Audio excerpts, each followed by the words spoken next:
حدثنا عبد العزيز بن عبد الله قال حدثني مالك عن ابن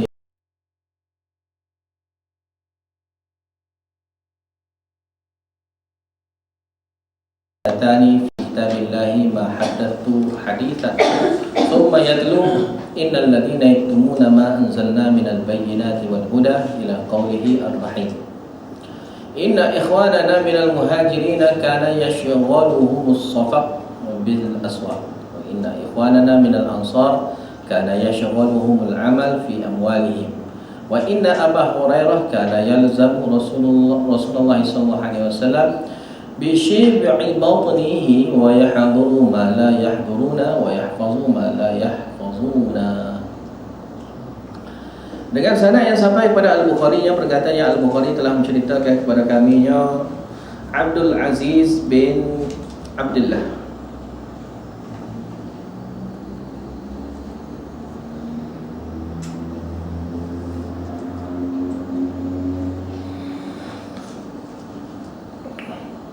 Abdul Aziz bin Abdullah Al-Uwaisi, qala, dia berkatanya, haddatsani Malik, telah menceritakan kepada akunya Malik, iaitu Imam Malik,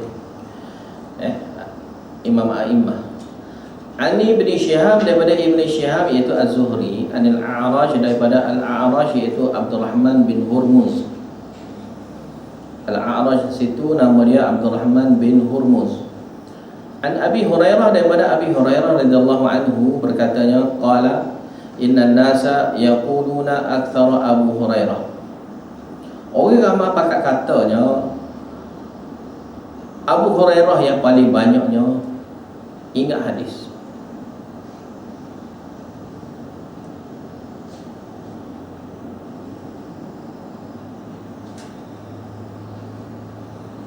Walaula ayatani, kalaulah tidaknya kerana dua ayat, fi kitabillah, di dalam kitab Allah, ma haddathtu hadisan, aku tidak akan menyampaikan sebarang hadis walaupun satu hadis, katanya Abu Hurairah.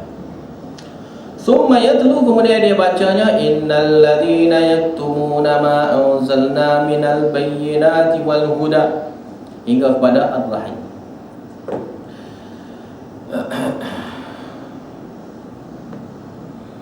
Waktu surah Al-Baqarah ayat 159 dan 160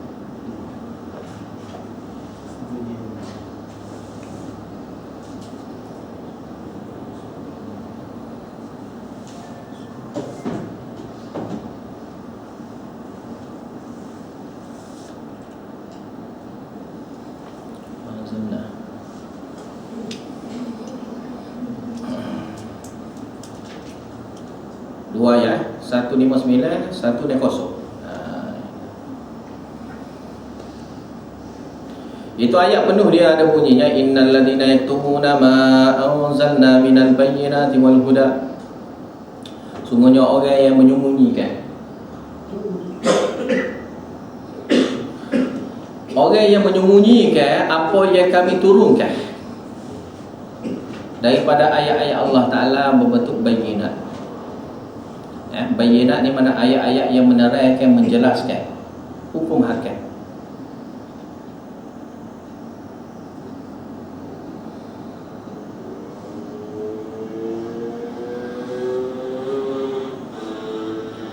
Dan juga petunjuk yang mari daripada Nabi SAW, yang mari petunjuknya daripada Al-Quran dengan hadis, itulah maksudnya. Min ba'di ma bayyannahu linnas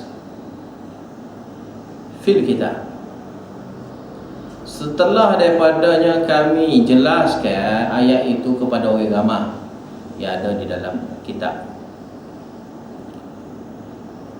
Orang yang sembunyikan macam ni dapatnya hukum apa? Ulaika yal'anuhumullah, mereka itu akan mendapat yang laknat Allah. Wa yal'anuhumul la'inun, dia akan mendapatnya laknat daripada makhluk. Laknat daripada Allah Ta'ala dan juga laknat daripada makhluk mereka. Illal ladzina tabu, mereka orang yang rujuk kembali. Itu orang yang menyampaikan. Tabu sini isyarat kepada orang yang menyampaikan. Mereka orang yang menyampaikan itu. Wa azlahu, dan dia membaik pulihnya benda fasad yang dia buat. Wa aslahu mana dia membaik pulihkan amal dulu dia tu, amal dia tak molek, dia baik pulih. Wa bayyanu, dan dia menerangkan kesalahan-kesalahan dulu yang dia buat tu, dia terangkan. Dan menerangkan petunjuk yang Allah Ta'ala bagi dia faham, bagi ilmu pada dia tu, dia terangkan kepada orang ramai. Faulaika atubu alaihi, maka beritunya aku juga akan rujuk kembali pada dia. Maknanya Allah sendiri pun akan terimanya taubat mereka. Wa ana tawwabur rahim, dan aku ni Tuhan yang mahanya cepatnya menerima taubat, lagi mahanya belah kasihan Allah. Jadi dua ayat ni dibaca oleh Abu Hurairah. Kalau tidak ada dua ayat ni, niscaya dia tak baca satu hadis, dia tak akan. Kiranya belajar hadis ni, kita belajar untuk diri kita sendirilah. Asas silahnya belajar untuk diri sendiri. Diri sendiri tu kena betul je. Sebab tu kita belajar. Kenapa kita belajar? Belajar nak suruh betul diri kita.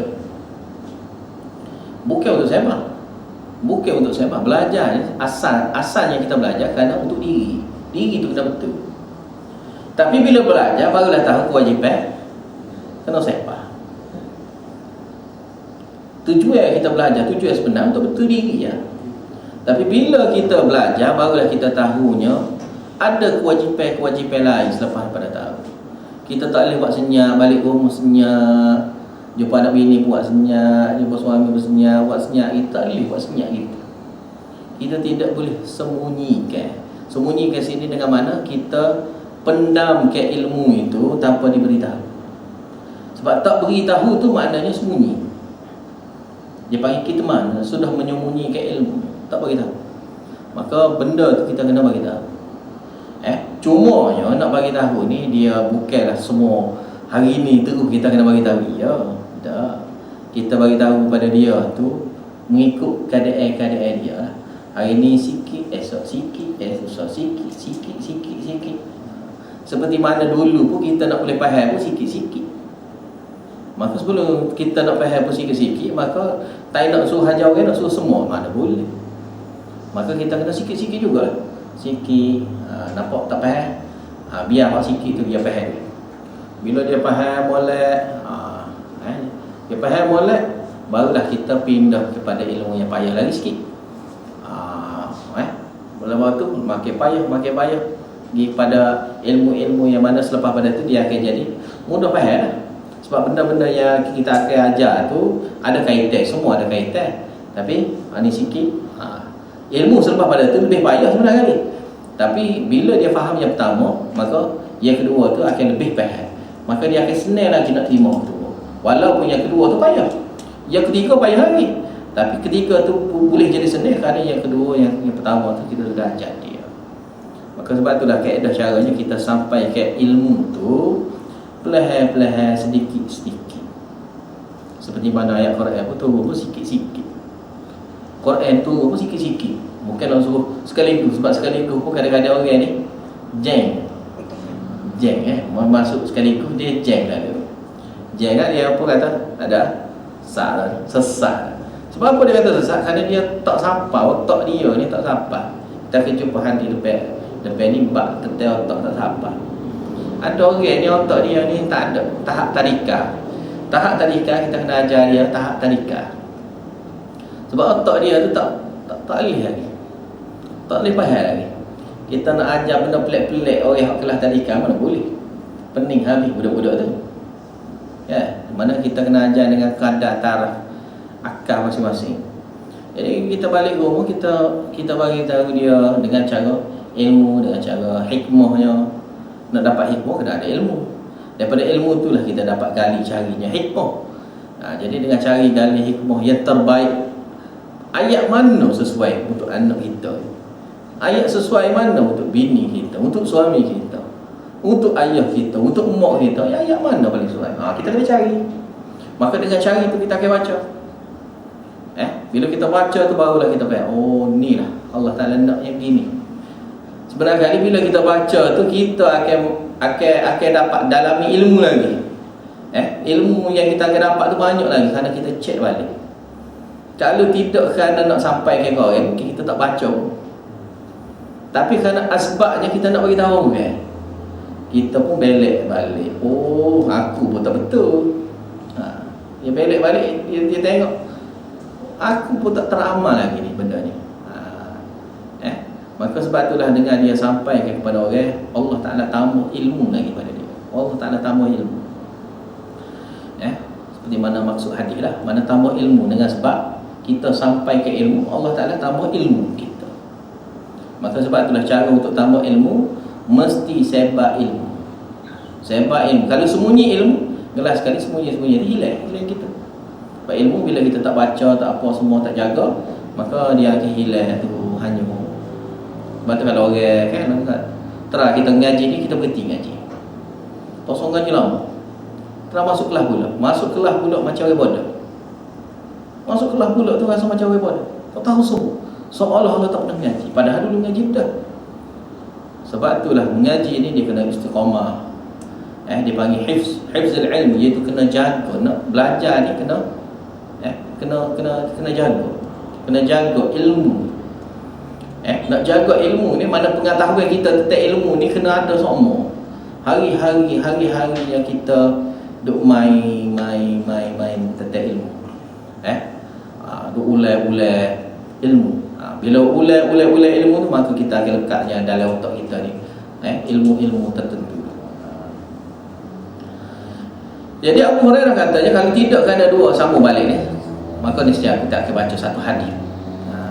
Kemudian dia pun ada beritahunya, inna ikhwanana minal muhajirin. Saudara-saudara kami, saudara-saudara kami di kalangan muhajirin.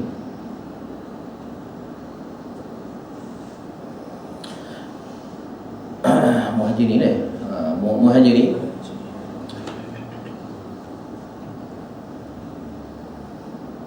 yashghaluhumus safa bil aswaq. Mereka disibukkan dengan jual beli di pasar.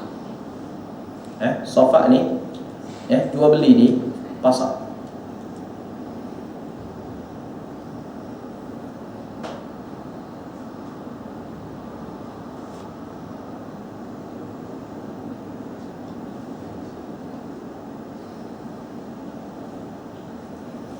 Safa ni mana asal dia ni, setuju lah. Setuju, aku setuju jual, setuju ni setuju ni. Gitu namanya. Maka tu bentuk safa.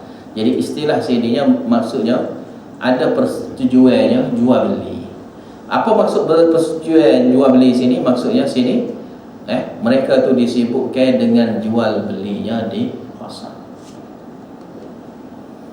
Kerana mereka ni orang-orang jenis dagang.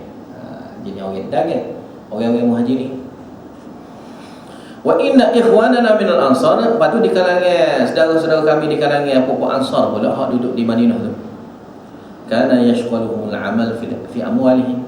Mereka pula disibukkan dengan buat kerja di tempat-tempat kerja mereka, di tempat-tempat harta mereka. Tempat harta sini golongan ansar ni golongan orang yang bertani, ini menanam lah. Jadi golongan ansar ni sibuknya dengan pertanian. Mana sibuk dengan pertanian, sibuk dengan bertani. Golongan muhajirin pula dia sibuk dengan pasar. Mana dia ambil barang-barang daripada muhajirin ni, golongan ansar ni dia jual di pasar. Sibuk gitulah. Wa inna Abu Hurairah pula kana yalzamu Rasulullah. Dia ni sentiasa duduk bersama dengan Rasulullah. Ini kelebihan orang yang duduk bersama dengan Rasulullah. Bishib'i batnihi, dengan keadaan perut kosong. Perut kosong ni mana isyarat kepada lapar. Jadi keadaan dia tu keadaan lapar. Dia banyak makna sini barangkali, cuma kita terjemah susah lah dulu dah.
Jadi Abu Hurairah ni dia ni orang yang duduk dalam keadaan lapar.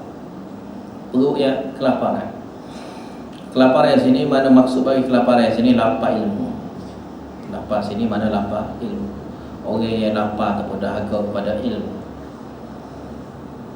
Keadaan dia seolah-olah seperti mana orang yang kelaparan nak disuap, nak diberi makanan. Semua. Bila lapar kita nak sangatlah kalau ada orang boleh makan. Ada orang boleh makan, kita ada peluang yang dapat makan. Maka keadaan yang samanya Abu Hurairah duduk dengan Nabi. Keadaan dia seperti mana orang yang kelaparan. Keadaan dia seperti mana orang yang kelaparan. Ini sebenarnya kaedahnya kita nak belajar ni, kita kena agak kita ni macam orang yang kelaparan. Orang yang kelaparan nak ke ilmu.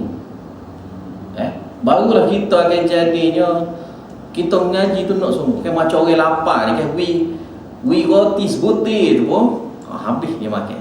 Licin. Kalau we kuah saja pun dengan kuah-kuah ini kan. Bui hok sepatutnya tak makan pun makan. Kan? Tak orang tu makan pun makan. Mana jenis orang yang kelaparan kan. Jadi keadaan Abu Hurairah dia belajar dengan Nabi tu keadaan kelaparan. Bila lapar ni dia tak nak milih dah. Ambil mana Nabi beri apa, ilmu apa, ambil semua. Kita pun belajar gitulah. Belajar tu bila kita belajar tu ambil semua. Ambil semua. Cuma cara kita lebih payah lagi lah. Sebab ambil semua kita ni kadang-kadang akan belik sikit masalah pendapat ustaz dengan Nabi. Tukar tu lah budak ya.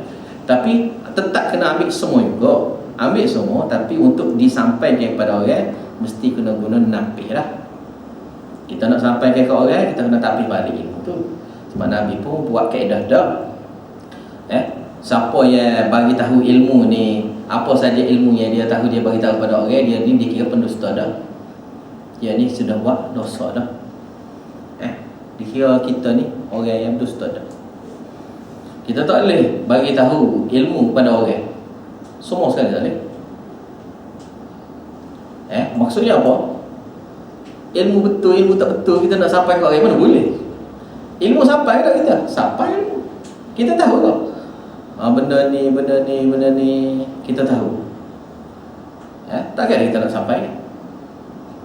Macam saya pun belajar bab bomoh syirik-syirik, takkan saya nak ajar orang bab bomoh syirik kat orang. Tak ajar bomoh syirik. Kita belajar bomoh syirik. Nak sampai ke orang? Tak sampai, tak ajar tak apa.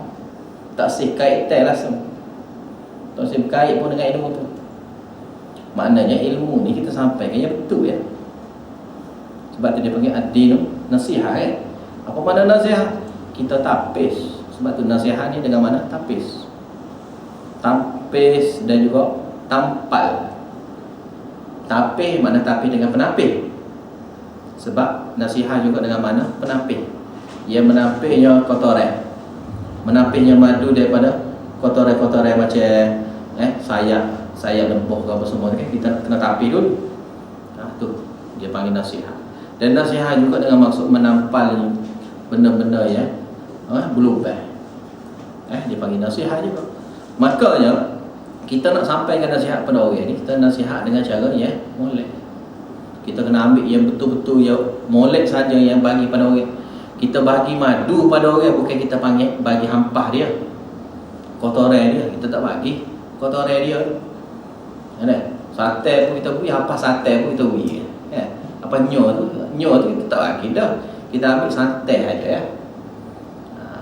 Jadi hak lepas perah tu, orang tak orang tak makan dah tu. Waktu ayam makan. Jadi waktu pun kita nak bagi orang, tak bagi kat orang tu. Nak bagi orang makan, tak makan benda tu. Jadi kaedah makan kalau apa semua pun kita nak bagi ilmu pada orang pun dengan kadar dia. Maka sininya Abu Hurairahnya dia jenis orang yang perut lapar. Dan maksud satu lagi nya sininya dia sanggup korbannya kelaparan dia. Ni maksud dia satu lagi. Sebab orang yang nak belajar ni, biasa dah orang nak belajar kalau nak bagi masa banyak ni, kerja dia kena kurang. Bila kerja kurang ni, maka duit jadi kurangnya, harta jadi kurangnya. Bila semua tu kurang kan, nak makan pun payah, jadi lapar lah. Makanya Abu Hurairah ni belajar dalam keadaan tidak ada duit, sanggup korban juga masuk walaupun dalam keadaan lapar. Jadi dua makna saat ni, dua hakikat dan juga majas. Kalau hakikat memangnya Abu Hurairah masa dia belajar tu belajar dalam keadaan kelaparan. Dan Abu Hurairah ni salah seorangnya Ashabus Suffah.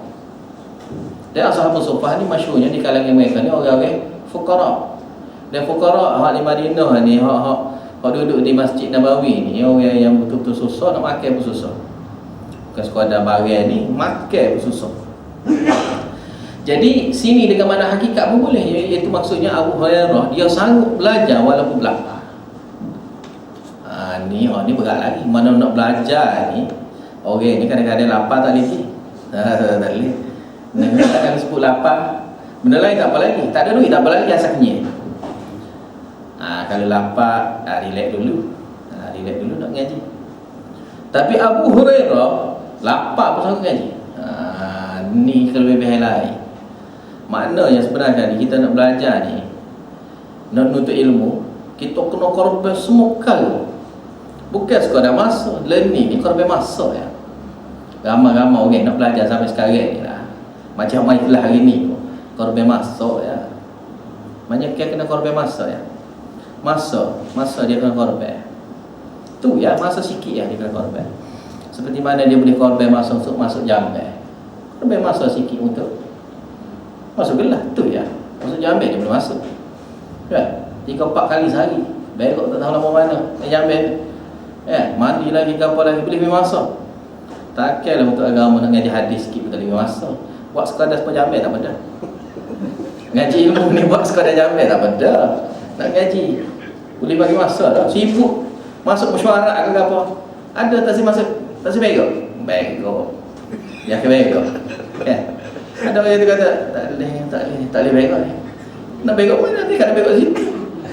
Dia kena pergi jamban begok, mesyuarat dengan datuk gajah mana ke, orang besar mana ke, maaf tu tu pinjam dia sebentar. Dia mesti kena royak ni. Dia kena pergi ke mana, sibuk dia pun dia kena pergi. Maka ni nak yang kata korban setara tu tak apa dah. Bukan sekadar Abu Hurairah ni. Abu Hurairah ni kena orang hok betul-betulnya mazbut. Betul-betulnya kuat. Orang yang betul keras sungguh, sanggup korban. Sebab orang mukmin yang sejati ni, orang yang mukmin yang sanggup korban semua kali. Tak apalah, tak ada hati pun korban masa ni cukup dah. Korban masa semasa berok tak apa dah. Tak apa dah. Kalau tu pun kira okey dah daripada tak masuk.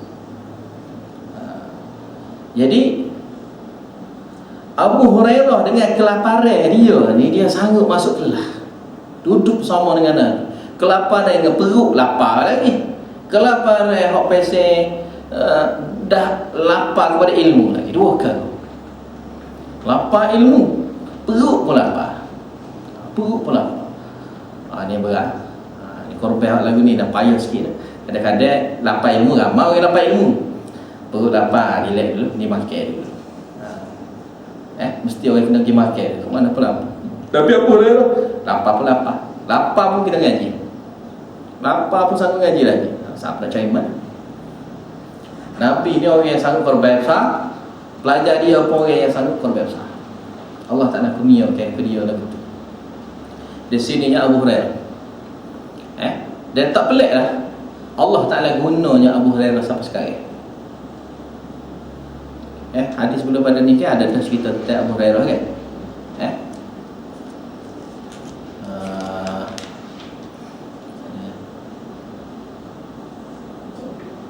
Bukan Abu Hurairah, tu Ibn Abbas. Ni cerita tentang Abu Hurairah. Abu Hurairah ni antara hak terbanyak, sahabat yang terbanyak. Abu Hurairah, Ibn Abbas, Ibn Umar, Aisyah, ni antara sahabat-sahabat Nabi yang terbanyak yang meriwayatkan hadis.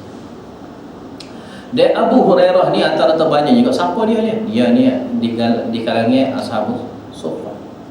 Sanggup korban masanya duduk dengan Nabi dalam keadaan lapar perut, kosong perut. Orang panggil jeruk perut, orang Kelantan panggil jeruk perut, sanggup jeruk perut. Jeruk perut ketak ke perut. Bila ketak ke perut, lapar tak apa. Makan sikit-sikit je. Sikit-sikit je makan. Kita ingat dulu ngaji ada satu tempat ni dia bagi dua capati setengah. Oh letih suruh makan dua capati setengah. Dua capati tu dua setengah. Makan tengah hari dengan makan malam. Pagi tak ada.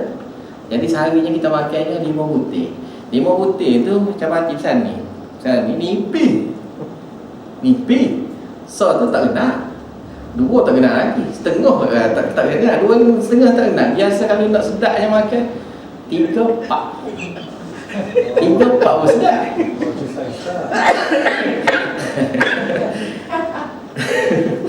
Kenapa? Kenapa? Pagi step makan 5. Kita makan 3 kira okey lah tu. Bukan capati supaya kedai Arafah tu. Oh Arafah tu sok pun saya pun tak sedar. Ni satu capati tu besar ni. Macam ni lah. Lebih kurang macam mana. Nipis capati, nipis lah. Nipis lah. Lepas tu, lepas nipis tu pula makan tengah hari. Kita bagi tak makan dah. Bagi kita makan cicah biskut je. Tengah hari nak makan, tak ada benda lain dah nak makan. Tu yang ada benda makan. Makan, habis hicing makan. Lepas tu 2,5. Okay. Penuh apa? Tak penuh. Makan tu tak penuh. Orang beristai dia kena dibeli kendal pula cari. Orang dia paling kurang kena makan 5. Tak cukup dia. Kalau 2,5 memang tak cukup. Neng dia. Boleh 5 tu neng. Boleh 2,5 tu neng. Sebab kita jari-jari boleh ke dia beli 3. Dia kata sebelah sana dia beli 3. Adalah tai-tai tiga tu. Macam dia tak cukup, dia mesti cari lain. Dia cari lain. Jadi kita pun makan benda tu ya hari-hari. Cicahnya tahu cicah apa? Cicahnya dah cair.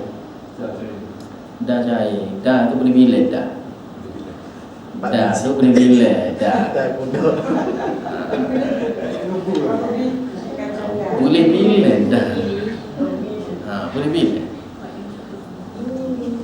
Jadi daging dia bagi tu, kalau dia buat hari ni dia buat makan daging kan, kita rasa Allah sedih nak so. Kalau daging tu saya ingat hari tu saya boleh daging. Pak stokor dia ni. Besar ni ya stokor. Dia gerak daging besar ni. Oh kita kata tak apalah, bolehlah rasa sikit ya daging. Tekan gerak. Tulen.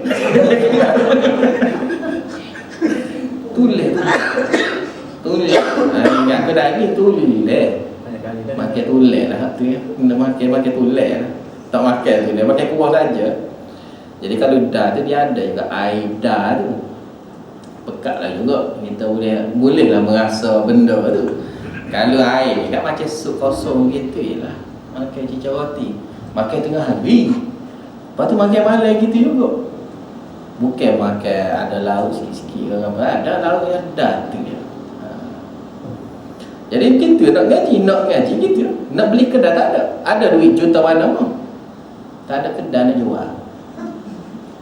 Kita ada duit senang duit kan. Kedai tu kita ada capati ke, gula ayam ke, kurma ke apa. Order senang ya. Tak ada jual nak beli apa. Roti adalah jual, roti kosong kita adalah. Roti ada jual. Yang lain tak ada. Gula apa semua tak ada jual. Ayam pun tak ada. Telur ada. Telur kosong kena buat sendiri. Jadi itu yang makan hari-hari nak makan tu. Bila kita nak ngaji tu yang kita boleh buat. Hal lain tak ada, nak masak tak ada. Bila masa belajar tak sempat nak masak. Sebab kita belajar daripada pagi sampai tengah hari. Tengah hari nak rehat dah. Lepas pada Zuhur sampai asar. Lepas asar rehat sekejap. Lepas tu maghrib sampai Isya sampai 12 tengah malam. 12 tengah malam. Hidup dengan ngaji. Hidup dengan ngaji. Tapi puas hati lah. Dengan masa setahun pun macam seolah lo belajar 2 tahun. Belajar setahun pun belajar 2 tahun, 3 tahun. Kita pergi belajar sikit gitu tak, cuti pun payah. Cuti pun payah. Ada cara kaedah mengaji sana. Jadi nak kata sini yang masalahnya bila belajar ni kena lapar biasa. Lepas tu ujian yang jadi susah nak belajar ni antara ujian dia nya syaitan lah. Asyaitan ya'idukumul faqra. Syaitan akan janjikan kamu susah. Bila belajar tak boleh belajar ni kerja aku akan jadi susah. Tak boleh belajar ni, kalau belajar ni akan miskin, kurang duit, kurang masa lah, tu lah, apa lah. Macam-macam syaitan akan beri. Kalau duit ada dah, dia akan beri kata tak boleh ni. Siap pula ni anak bini kat rumah pula lah, apa lah. Macam-macam lah. Dia beri alasan-alasan gitu. Dan benda itu kadang-kadang macam logik je. Tapi syaitan sebenarnya syaitan ya'idukumul faqra wa ya'murukum bil fahsya, dan dia akan buat satu benda, dia akan suruh kamu buat yang perkara yang keji. Keji apa benda tu bila kita tak ada ilmu. Bila kita tak ada ilmu, benda munkar ni mudah ya. Mudah sangat yang kita akan buat. Bila kita tak tahu ilmu, dengan mudah kita boleh buatnya benda-benda kemungkaran tanpa kita sedar benda tu adalah salah. Jadi itulah dugaan dia ya. Maka Abu Hurairah sini, balik sini, Abu Hurairah ni dia belajar dengan keadaannya perutnya lapar dan juga dalam keadaannya lapar nak kepada ilmu. Boleh buat gini maka ilmu supaya Abu Hurairah dah kita akan dapat. Wa yahduru ma la yahduru.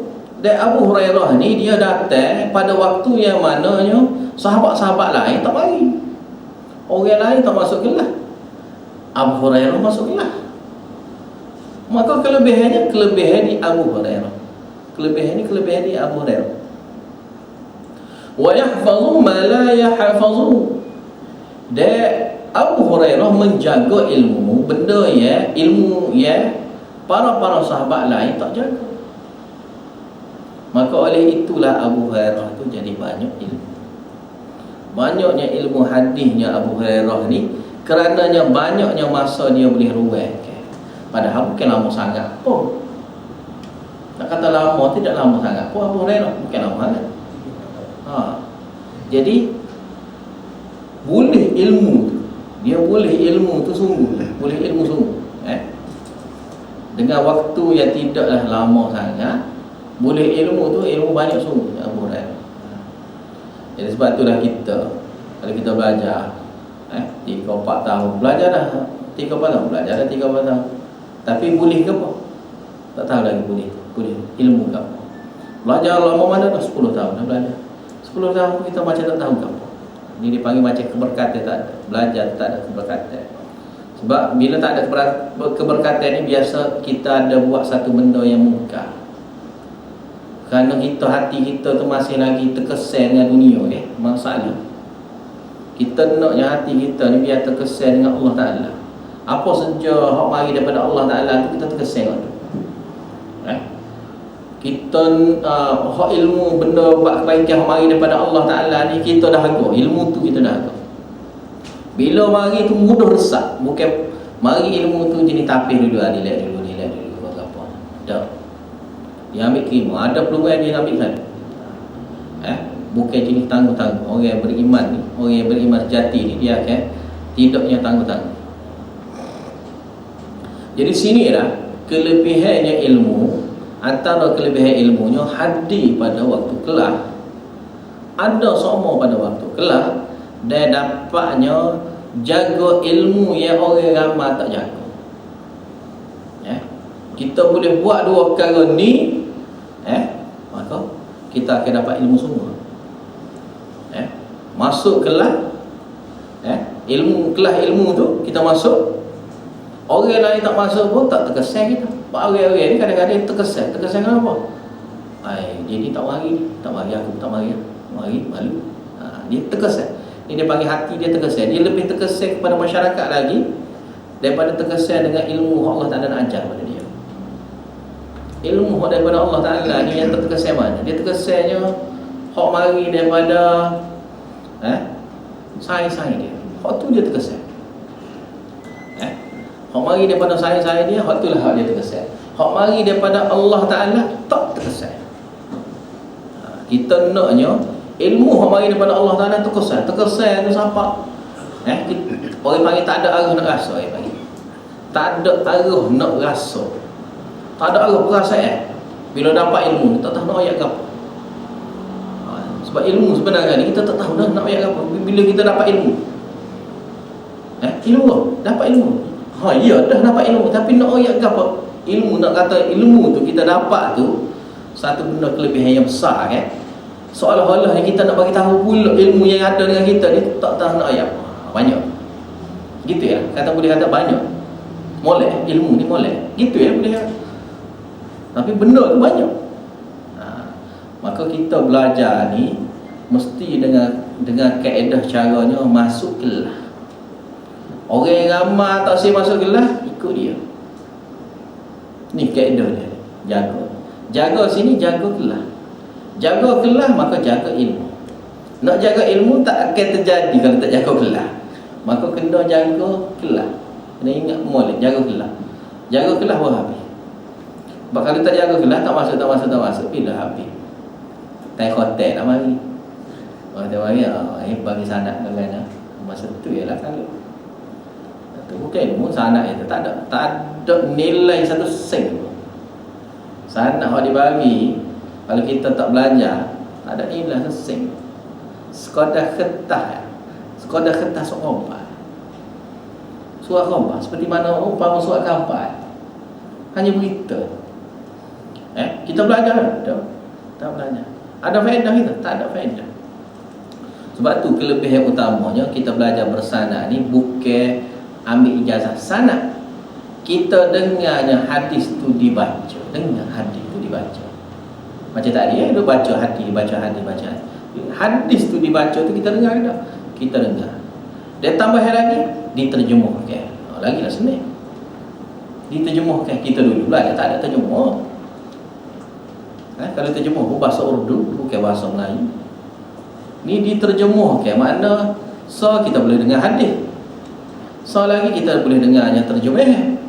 Kemudian kita akan boleh dengarnya syarah-syarah dia tu lebih kurang.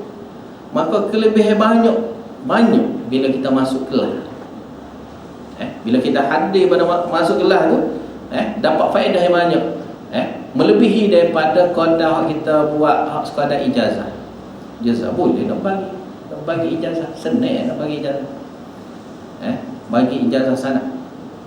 Sebab itulah ijazah sanad yang sebenar mesti dengar. Dengar daripada guru baca hadis kita dengar. Barulah dipanggil sanad yang betul, orang yang belajar. Lepas tu sahabat-sahabat lain pula, macam mana yang di Kedah tu orang tak molek ke? Tak. Sini ni Abu Hurairah kata ni, bukanlah nak kata di pokok sahabat Muhajirin dengan Ansar ni macam kita zaman ni dah, bukan. Kok di nisbah zaman ni je. Kalau kira rajinnya rajin Abu Hurairah lagi dah. Tapi dari segi kerajinan sahabat keseluruhan, semua sahabat keseluruhannya rajin. Kita jumpa dah hadis kan, Umar walaupun dia tak boleh belajar, dia hantar saing dia hantar kawan dia belajar dengan Nabi. Kawan dia balik tu dia akan belajar dengan kawan dia. Mana Umar tu hantar orang wakil ganti dia untuk belajar. Selepas pada tu wakil dia tu akan ajar pada dia. Wakil dia tu akan ajar pada dia ilmu. Maknanya sahabat keseluruhan ni orang yang belajar ilmu, semua di kalangan sahabat ni orang yang belajar semua. Tak ada orang yang bersahabat dengan Nabi dia tak belajar itu dengan Nabi. Tak panggil sahabat gitu. Sahabat ni orang yang belajar dengan Nabi. Dia tahu ilmu dengan Nabi walaupun dia tak dengar sendiri daripada Nabi. Sebab sahabat ada juga dia duduk jauh. Bila duduk jauh, dia belajar dengan orang lain. Wakil-wakil Nabi. Banyak dalam hadis ada sebut wakil-wakil Nabi.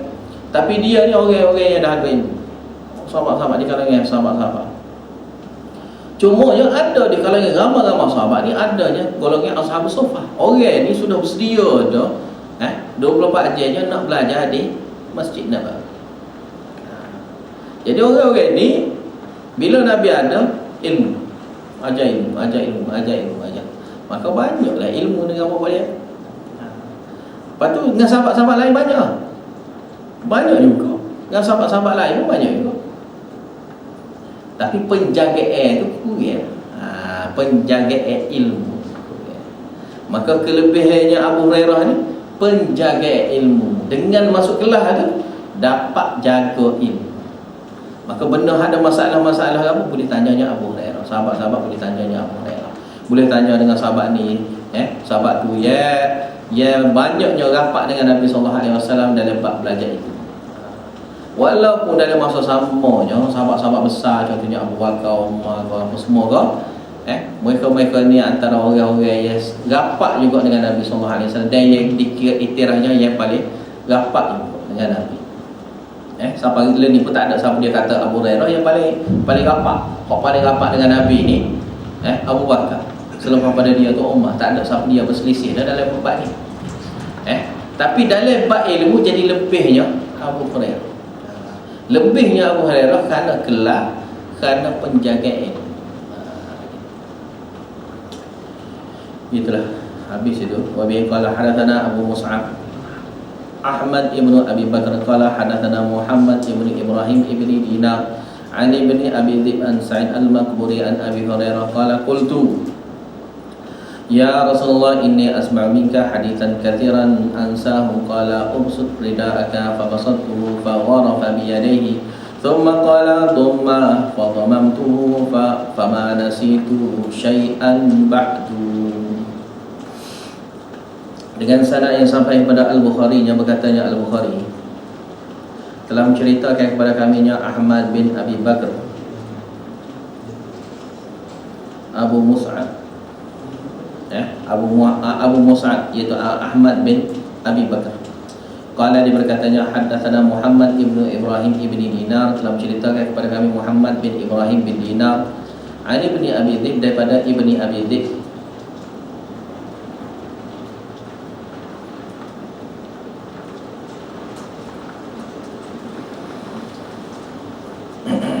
iaitu Muhammad bin Abdurrahman namanya. An Sa'id al-Maqburi an Abi Hurairah daripada Abi Hurairah radhiyallahu anhu qala berkatanya Abu Hurairah qultu ya Rasulullah, aku berkata kepada Rasulullah, ini asma'u minka haditsan katsira, aku dengar hadis daripada kamu ni banyak ansahu aku lupa. Banyak lupa. Dia kata aku lupa banyak hadis. Belajar aku banyak, lupa banyak. Qala kata Nabi sallallahu alaihi wasallam ubsut rida'aka. Acu kamu bukanya selendang kamu. Fa basattuhu lalu aku bukanya selendang aku. Fa gharafa bi yadayhi lalu dia aku isyarat ataupun dia cedok dengan dua tangan dia. Thumma qala kemudiannya dia katanya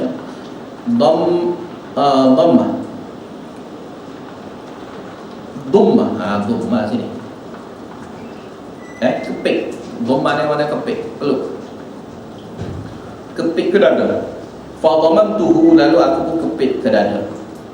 Fama nasitu syai'an ba'du, maka aku tak lupa sikit pun selepas itu. Aku tak jadi lupa.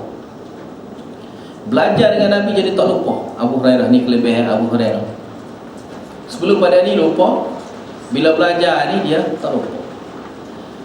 Ni dia panggil betul, orang panggil sini kan mukjizah lah. Sini mukjizah karamahnya. Yang mana Nabi sallallahu alaihi wasallam apa sini mukjizah lah. Dan Abu Hurairah sini dia tidak lupa dah selepas pada tu sebarang hadis. Dia tak lupa. Jadi ni kelebihan apa? Kelebihan orang masuk kelas. Ni kelebihan orang yang masuk kelas. Kelebihan orang yang masuk kelas, bila dia masuk kelas ni, berkat gapo dia akan dapat tu tak tahu. Tapi mestinya berkat tu boleh. Mesti berkat dia boleh. Tapi berkat yang spesial macam mana yang dia akan dapat tak tahu. Kebaikan ni dipanggil keberkatan bila kita masuk kelas. Keberkatan bila kita masuk kelas. Bila kita masuk sombong masuk. Dalam keadaan malah pun masuk kelasnya, daripada keadaan gaji memanglah masuk kelas. Gaji pun masuk kelas, malah pun masuk kelas. Tapi kita susah harta susah apa pun masuk kelas. Tapi kita senang lagi lah kita masuk kelas. Tidaklah jadi tanya susah, tak boleh masuk kelas, duit tak ada. Tai pula kaya pula, tak boleh masuk kelas, nak beli pula. Nak beli dah pula duit banyak. Banyak nak beli banyak. Jadi duit ada pun jadi masalah, duit tak ada pun jadi masalah. Jadi hok mana? Ada masalah, semua jadi masalah kita. Tai kaya, masalah kerana kaya. Tai susah, masalah tai susah. Ya, kalau beri sekadar lagi tak cukup. Bila tak cukup, tak boleh masuk kelas juga. Jadi tak kena. Allah Ta'ala beri susah pun tak kena. Allah Ta'ala beri senang pun tak kena. Jadi tak boleh masuk kelas juga. Jadi yang berjayanya, berjaya syaitan. Syaitan yang berjaya. Syaitan yang berjaya goda kita supaya tak masuk kelas. Jadi keberkatan yang masuk kelas, antara keberkatan yang masuk kelas ni antara karamah ya. Boleh kepada siapa ni? Boleh anugerah kepada Abu Hurairah. Ni anugerah Allah Ta'ala beri kepada Abu Hurairah. Dia tu jadi ingat. Dia kalau tidak Abu Hurairah sekalipun, kalau siapa-siapa masuk kelas hari-hari ni, dia ingat telah masuk hari-hari. Dia akan ingat, tak perlu tulis pun kadang-kadang. Kerana dia masuk kelas hari-hari tu, dia tahu jalan cerita, dia boleh ingat. Oh, Ustaz ada pernah bagi tahu dah. Ustaz ada pernah bagi tahu dah. Ada dah lebih kurang. Jadi benda dia akan ulai benda yang sama ya. Esok belajar benda sama. Ada juga benda poin-poin yang sama diselit. Last sekali ni ingat je. Ni antara keberkatan bila kita masuk. Tak perlu hok pelik-pelik. Ni hok keberkatan hok pelik. Mana keramat betul pelik. Sebab ni anugerah khusus Allah Ta'ala bagi pada siapa-siapa yang Allah Ta'ala nak. Jadi ni kita nak dapat ni pun tak lah nak dapat ni. Kalau dapat ni muncul tapi kalau tak dapat sekalipun, kerana kita masuk kelas tu akan dapat banyaknya faedah. Mesti dapat banyaknya faedah kerana masuk kelas. Yang mana tidak samanya di kalangan orang ramai ni yang masuk jari-jari. Dan mestinya kena ada yang satu orang yang masuk kelas ni tak pernah pontingnya sekali habuk. Tak ada dah pelajar kita. InsyaAllah. Tak ada dah. Ponting dah dekat belakang. Semua orang ponting belakang dah. InsyaAllah. Tapi pula ni insyaAllah kena buat. Dia kena buat kita. Dia kita kena ada ni ya. Paling kurang pun sorang lah ramai-ramai. Tak pernah ponting. Tak pernah ponting. Payah tak pernah ponting. Sakit sikit pun sebenarnya kali bukan sekadar tu, kita kena minta doa kepada Allah Ta'ala supaya Allah Ta'ala bagi sesuainya masa kita dengan Allah, dengan hak kebaikan. Kita kena minta. Kalau kita kedekut mulut kita nak doa ni nak dapat macam mana? Minta je pada Allah Ta'ala supaya Allah Ta'ala mudahkan kita belajar. Sebab tai tak boleh belajar ni kan, kalau ada sibuk kerana ada emergency mesti tak masuk kelas dah. Tapi biar Allah Ta'ala buat pada kita tu emergency tu sesuai sangat dah dengan waktu luar kelas. Allah Ta'ala boleh buat. Maka kita minta pada Allah Ta'ala nak sibuk ke apa pun ya jangan dalam waktu kelas. Maka kita minta pada Allah Ta'ala permudahkan aku dapat ilmu. Supaya Allah Ta'ala syuting, Allah Ta'ala tentukan kepada kita mengikut jalan kau masuk kelas. Elok masuk kelas. Elok masuk kelas. Bukan elok tubik. Keluarlah dah. Jadi ada masalah sekali pun macam masalah dia tu terelok masuk dalam kelas. Masalah ni pula masalah terelok pun masuk kelas. Sebab bila ilmu ni Allah Ta'ala tak mahu bagi ilmu pada kita, sebenarnya Allah Ta'ala takutnya Allah Ta'ala nak bagi keburukan pada kita, tu paling bahaya. Sebab Allah Ta'ala sebenarnya nak beri ilmu ni, sebenarnya nak beri kebaikan kita. Bila Allah Ta'ala tak mahu baginya ilmu pada kita, Hak paling pusing sekali takut Allah Ta'ala nak bala kita, itu paling pusing sekali. Sebab tu bila kita ada peluang, kita kena sedaya usaha kita ni, guna usaha sedaya upaya untuk belajar ilmu. Seperti mana Abu Hurairah, sanggupnya dia tu korban perut dia, lapar sikit pun tak ada, lapar banyak pun masuk kelas. Orang lain kena lapar tak gitu dah, sak rokok betul lagi dah. Kalau sak rokok pun dah ni tak ni luga lah, kena rokok pun luga dah. Tak usah kata makan nasi, nak makan nasi lagilah akan jadi luga balik, pesih tak pesih ada belakang lah. Jadi karamah kerana masuknya kelas tu, kita akan dapat tak tahu jalan macam mana, tak tahu kaedah Allah Ta'ala nak beri kebaikan pada kita, khamah pada kita, barakah pada kita ni, tak tahu jalan. Jadi tak ada cara lain masuk kelas. Kita nak dapat special ni kena masuk kelas. Di luar kelas nak dapat apa? Cakap kedai kopi kita nak dapat ilmu. Kedai kopi kita dapat ilmu, kedai kopi dapat kopi ya. Jadi ilmu masuk kelas dalam kelas pun dapat ilmu. Kedai kopi sekadar cekelak boleh kedai kopi. Tapi hak nak ilmu tu masuk kelas. Seperti mana adalah hadis ni ajar kepada kita kenanya bisyabi'il batnihi, iaitu keadaannya Abu Hurairah belajar ni keadaan kelaparan nak ke ilmu. Keadaan gitulah kita belajar dah. Wallahu a'lam bissawab. Start hulaknya dah ni sudah lewat ni. Hak ni 2.5 dah. 2.5 masuklah. Lain dah.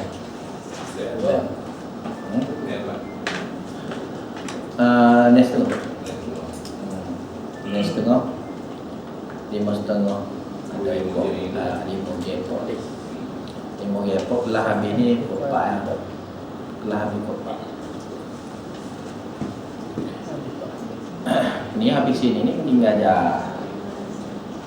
tawel. Terima kasih. Siapa yang tu pet straight terima kasih lah. Boleh ni.